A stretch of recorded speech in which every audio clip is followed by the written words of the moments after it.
Le agradezco a Isaí González la invitación a este coloquio y pues bueno, hablaré de algunas ideas o más bien de una idea, ¿no? de Deleuze. Yo digo Deleuze, pero no se pronuncia Deleuze, ¿verdad? De Deleuze, y lo dice bien con mi mal francés, no, ni hablo nada de francés. Y básicamente, bueno, a mí me ha gustado mucho la obra de Deleuze desde las ciencias sociales, particularmente un libro, ¿no? que he utilizado mucho incluso aquí en las materias, que es Nietzsche y la filosofía. A mí me gusta mucho el pensamiento, la obra de Nietzsche, y una buena mirada para adentrarse en el pensamiento nietzscheano es Deleuze, pero como ya vimos con Elia, pues él en sí mismo es un personaje, ¿no? Polifacético, multifacético, que tiene muchos aspectos en todo lo que puede ser el pensamiento y el conocimiento humano. Por lo tanto, pues bueno, yo hice una serie de apuntes más que una conferencia ortodoxamente articulada, y hablaré básicamente de la ideología del resentimiento. De ahí articularé un par de conceptos.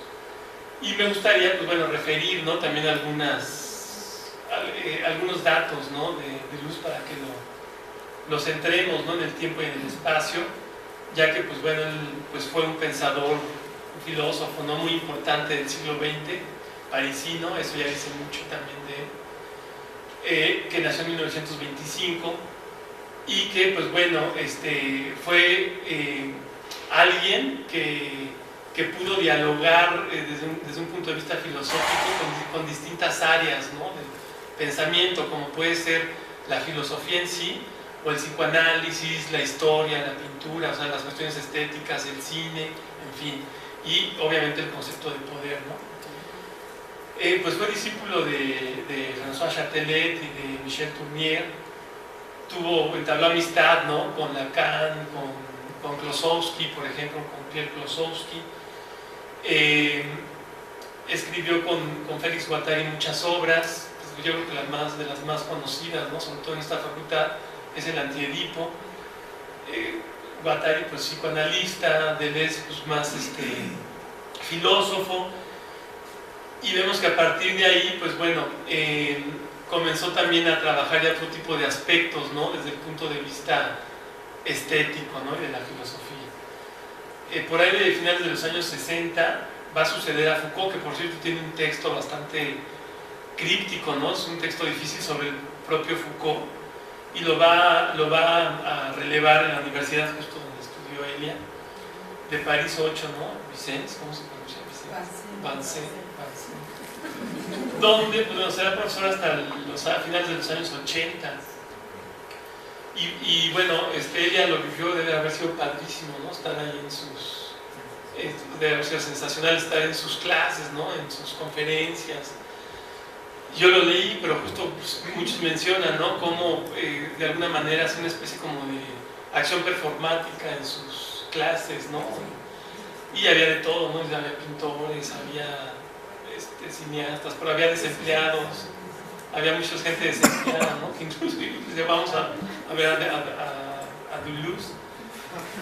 Y bueno, estaban de moda en esa época también los happening, ¿no? Usaban los happening como, digamos, como concepto, ¿no?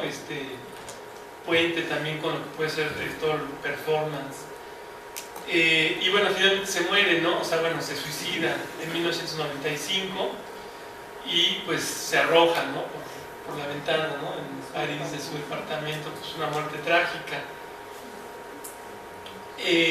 Una vez dicho esto, vemos cómo Deleuze, bueno, ya estoy Gilles Deleuze, hace una crítica a la dialéctica hegeliana, ¿no? Una crítica a esta perspectiva de tesis, antítesis, síntesis, se convierte esta síntesis en una tesis. Bueno, más que una crítica, le da una especie de vuelta de tuerca, y le da una perspectiva más agonística, ¿no? Más agonística, más a lo Calazo, ¿no? Más a lo Colli, en el nacimiento de la filosofía. Pero bueno, vemos cómo está implícita en toda esta perspectiva una erudición impresionante, ¿no? en Deleuze. O sea, sus trabajos sobre Spinoza, sobre Bergson, sobre Hume, sobre Nietzsche, sobre Platón, ¿no? También toda su perspectiva platónica, sobre Kant, etc.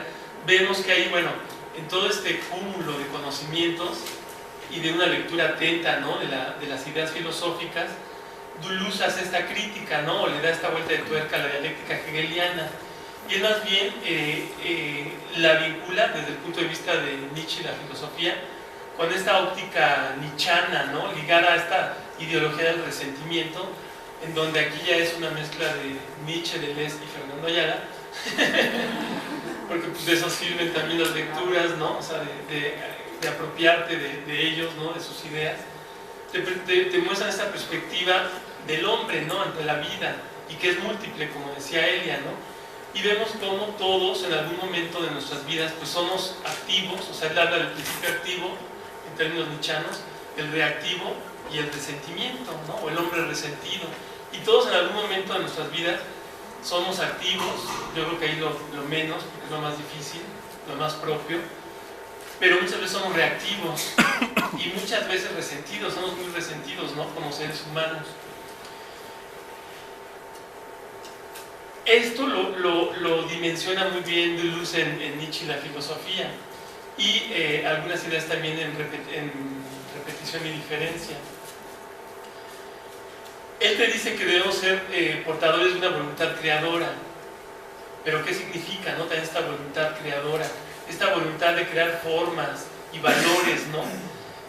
Que finalmente son una expresión de uno con la otredad, pero en donde vemos que pues no son discursos lineales, ¿no? Está esta perspectiva multiforme, ¿no? Multifacética. Por lo tanto, él va a tratar de hacer una oposición a ese peso de lo negativo que representa esta ideología del resentimiento. Muchas veces esta ideología del resentimiento se simula, ¿no? y se esconde, y tratamos de no aceptarla, ¿no? O no aceptarnos como hombres resentidos o como personajes resentidos, pero nos damos cuenta que muchas veces la vida pues finalmente se muere a partir de esta perspectiva, y eso lo precisa, ¿no? o de alguna manera lo comparte, ¿no? a la luz de Nietzsche, Deleuze. Él reivindica, en cambio, en lugar de este ocultamiento, ¿no? de esta ideología del resentimiento, una ligereza ante la vida, ¿no? O sea, también él, pues supongo yo que él era así, ¿no? También como un personaje muy performático, no te tomes la vida tampoco tan a pecho, ¿no? No sé si hacía en sus clases, puede ser que no, a lo mejor era muy serio, muy... Sí, claro. Sí, era muy serio, pero no por eso su mirada repasaba todas las miradas del auditorio. O sea, él no estaba encerrado en su discurso, estaba totalmente en comunicación con uno, pero el hilo que tomaba, que además no sé si presumía o no, sacaba un papel así todo doblado y como que ya tiene 3 semanas ahí, y hacía así, y ya de que decía, oui, moi, j'ai déjà pris mon fil, decía, ya tomé mi hilo, y se seguía, pero reía, etcétera, dentro de siempre una elegante distancia, muy francés, ¿no? muy parecido, pero desde Adele. Sí. Pero vaya, siempre había esa posibilidad de apertura desde un punto de vista de diálogo, ¿no? De pensamiento. Entonces eso yo creo que así ellos como lo interpretan como ligereza, ¿no? Pero sí, luego los parisinos sí son muy particulares, ¿no? Muy parisinos. Que tengo buenos amigos parisinos. En fin. Entonces, bueno, vemos cómo a partir de ahí él va, desde mi punto de vista, rescatando, ¿no? y fortaleciendo conceptos a lo largo de sus distintas obras, que tiene que ver, por ejemplo, con la inmanencia, con la repetición, con la diferencia, con el flujo, ¿no?, de la vida, el devenir de las cosas. Muchas veces en contraposición a esa ortodoxia filosófica, él rompe con esta ortodoxia y te da otros puntos de vida, otros puntos de vista y otros puntos de vida, ¿no?, que te permiten tener esa apertura y de ver las cosas desde distintos ángulos, ¿no? Gracias a ello, pues bueno, él te dice que debemos de reafirmar esta diferencia, ¿no?, reafirmarnos en la diferencia, porque nos repetimos, pero nos reafirmamos en la diferencia. Y él te dice, o de alguna manera lo postula, que no debemos de casarnos con una idea fija. O sea, finalmente todo puede estar cambiando, ¿no? El sujeto, o sea, cada uno de nosotros como sujetos estamos cambiando en todo momento. El tomarnos como algo, como el centro del universo, como algo egocéntrico, es una falsedad, es una ilusión, ¿no? Por lo tanto, debemos de estar abiertos a esta apertura que es la vida misma, ¿no? Y por lo tanto el sujeto pues no va a ser un sujeto totalmente estructurado, ni el sujeto ni el objeto, sino que somos algo que estamos totalmente cambiando, ¿no?, en todo momento, en ese devenir, en ese flujo. Por lo tanto rompe, ¿no?, Deleuze con este punto de vista egocéntrico. Él te dice, debemos tener un punto de vista no egocéntrico, romper con ese yo con mayúsculas, ¿no? Postula un campo anónimo, desprovisto de sujetos personales, en donde predomina una irreductible unidimensionalidad, sino más bien dice, somos múltiples, ¿no? Somos seres múltiples, no tenemos realmente ninguna identidad previa y nos estamos cambiando, ¿no?, constantemente. Y por eso es tan importante, según yo, esta perspectiva nietzscheana del hombre activo, el hombre reactivo y el hombre resentido, ¿no? Un hombre activo es aquel que toma la vida de una manera pues más ligera, ¿no?, como diría Deleuze, ¿no?, más ligera por un lado y por lo tanto pues poniendo un poco de coli más heroica, ¿no?, o de calazo, ¿no?, más heroica. Un hombre reactivo es aquel que reacciona, ¿no?, reacciona ante lo inmediato. A lo mejor te agreden y tú reaccionas. Pero un hombre resentido, y generalmente pues caemos en ese resentimiento, es aquel al que te agreden y en lugar de reaccionar, ya no digamos de tomarlo activamente, sino de reaccionar, te quedas, ¿no?, durante 10 años rumiando, ¿no?, esos aspectos que te confrontaron, en algún momento te violentaron. Entonces Deleuze dice, no, pues hay que tratar de evitar eso, ¿no?, por lo menos hay que transmutarlo en otra cosa. Y esa forma de transmutación puede ser la creación y la expresión en sus distintas dimensiones. El hombre, te dice Deleuze, es un proceso, un acontecimiento, ¿no?, algo que está fluyendo en la vida diaria y tiene una intensidad o tiene distintas intensidades. Por lo tanto, somos seres metafísicos, no estamos aquí nada más, ¿no? Somos seres metafísicos en una representación, y él maneja también mucho lo que es el concepto de la máscara, ¿no?, de este falso teatral nietzscheano, ¿no? Somos Apolo y somos Dionisos, ¿no?, el principio apolíneo y dionisiaco, ¿no?, y es inmanente al ser humano, y por lo tanto pues somos caóticos, somos desmedidos, pero también somos medidos y también tenemos cierta mesura, ¿no? Y ahí está toda esta representación, ¿no?,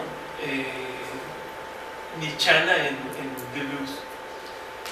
Yo con toda esta lecturas que he tenido a lo largo de mi carrera, ¿no?, con Deleuze y con Nietzsche, con todos ellos, y yo hago también pues digamos una representación, pongo el ejemplo, ¿no?, me vino la idea desde las primeras veces que leí a Deleuze, un cuestionamiento, o sea, realmente el hombre, no el ser humano, somos un ser físico, que estamos aquí en la tierra en la búsqueda de una experiencia espiritual, en el mejor de los casos, porque pues, finalmente si eres pues alguien, ¿no?, que no cree que pueda haber algo más allá de esta existencia, pues ni siquiera eso.